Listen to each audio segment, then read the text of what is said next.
not being too familiar with gaming warden warrantless access to curtilage, but if you're trying to gain plain view access on curtilage, could you not utilize a gaming warden to?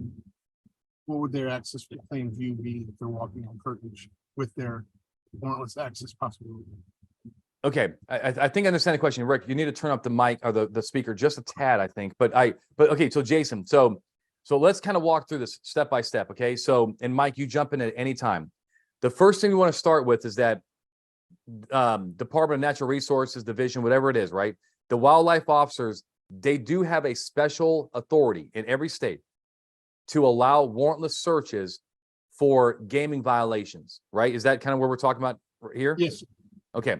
And now for our listeners, I want them to know that gaming wardens, generally speaking, have the most power to search, conduct a warrantless search than any other police officer, because they don't require any reasonable suspicion to detain somebody and that's engaged in that activity like hunting, fishing, and so forth, and make them kind of prove that they have a license and to inspect their catch and so forth. Now,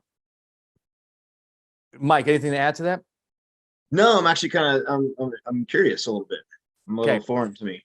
Yeah. So here's the deal. Now, the good thing is that I have a lot of experience teaching wildlife officers, and here's the thing: one of my greatest experiences, just as this is a show, so let me add a little context here. One of my greatest experiences that me and Rick, okay, who's my brother, okay, we went to we taught the Division of Wildlife Officers and Department of Wildlife Officers in California, and they have every year they teach half their officers statewide. So they have about 400 wildlife officers, and so every year it's like 200 people, right?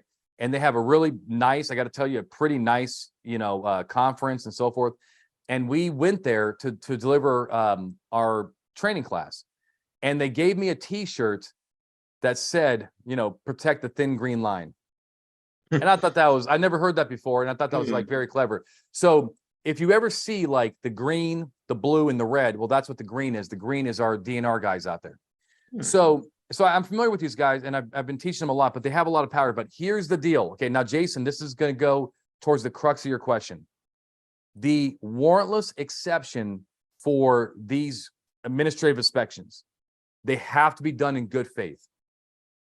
If you convolute or taint that power, in other words, if a wildlife officer or a DNR officer uses their very powerful warrantless search capability for other criminal conduct that's not related to their mission, hunting and so forth, you taint the whole thing. It blows it apart. It's not legal. And that's the issue that's going to happen with the case, that the examples you gave me. So we have the DNR guy, basically almost like the police officer turns the DNR guy into his agent. Hey, can you get onto that property for with your DNR, the curtilage and so forth, to go see something that I can't see?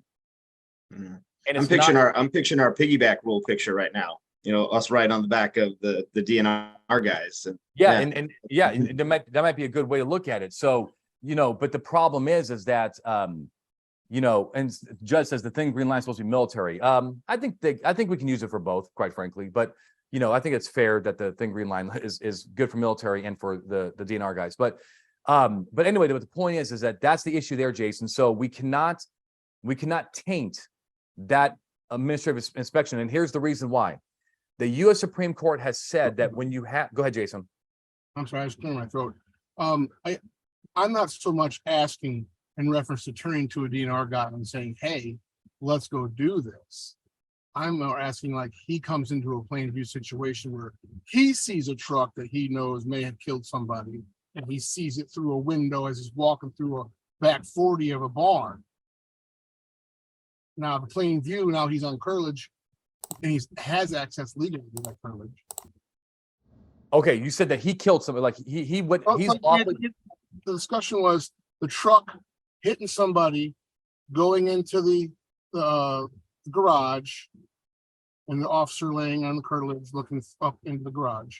Yeah. Now, if DNR is there, not under the the request of the police officer to do so. They're there under the DNR. He suspects something else is going on for hunting purposes and sees, being aware of the activity that happened previously. He sees the vehicle. Now, does that plain view stop him from notifying the police to get a warrant? Okay, Mike, what do you got? I First? mean, I think it's just, they're doing Right. DNR stuff. their DNR stuff. They're gaining, their mission is doing that. So they're lawfully positioned, and they're not supposed to avert their eyes from seeing something that could be evidentiary or criminal in nature, and them giving that information. I don't see a problem with that. Now, the one thing though is, just to throw this in there and make sure we're on the same page. I don't see a problem with it either, right? If the DNR cop is doing his or her job and they see something in plain view, as long as the DNR officer was doing the right thing under their rules, we're good to go. That's a Jason, that's a great example of plain view. Right. However, I don't want cops to leave here thinking that DNR actually has the authority in any state to invade curtilage and do something more than the Girl Scouts cannot do because of hunting and fishing laws. So this administrative inspection does not allow an invasion of curtilage. And let me give you an example, right? Let's say that, and this is really, Jason, this is for just for conversational. I know it's not the crux of your question, but since we're on the topic, I do want cops to understand that these DNR cops are limited to many degrees. It's a very powerful search because they don't need reasonable suspicion. But let's imagine that a DNR officer believed that a person in the backyard was had an illegally killed deer, and they then knock on the door, and the suspect does not answer, and then like things says, hey, well, allegedly, this deer is supposed to be in the backyard that this guy illegally killed, and then he goes in the backyard to inspect the catch. That is unlawful because no warrantless search is permitted to actually allow an intrusion into people's curtilage outside the bounds of what the normal public can do. So that's just something else I want to kind of throw out there. So if the DNR cop is on is open fields and sees something in plain view, fine, and doing their job, fine, but they can't get into the curtilage with their lawful authority, with their authority alone. Does that make sense? So if the guy hangs deers in his backyard on his tree, he can't gain access to his backyard. No, absolutely not. Because unless he has some form of exigency, but if he's going to go into that backyard to inspect the hanging deers in a tree, he's going to have to go to court and say, hey, and the judge is going to say, what got you into that man's backyard? And he says, Your Honor, because if you look at section 123, it says that I have the authority without reasonable suspicion to inspect catches. Well, the judge will say, but that has to be in line with the Fourth Amendment. And the Fourth Amendment does not allow a law to tell a police officer that they can routinely, as a matter of regulatory inspection, get into a man's backyard curtilage to inspect their property. And that's the problem. So we've got a game warden on the line, or Stetson game warden here. We have to have a wildlife-related nexus to access private property. And now here's the thing, okay? Now we're talking about private property versus curtilage. Right. There are two different things. I'm not saying that's why people need to understand the definitions that we're using here, right, Mike?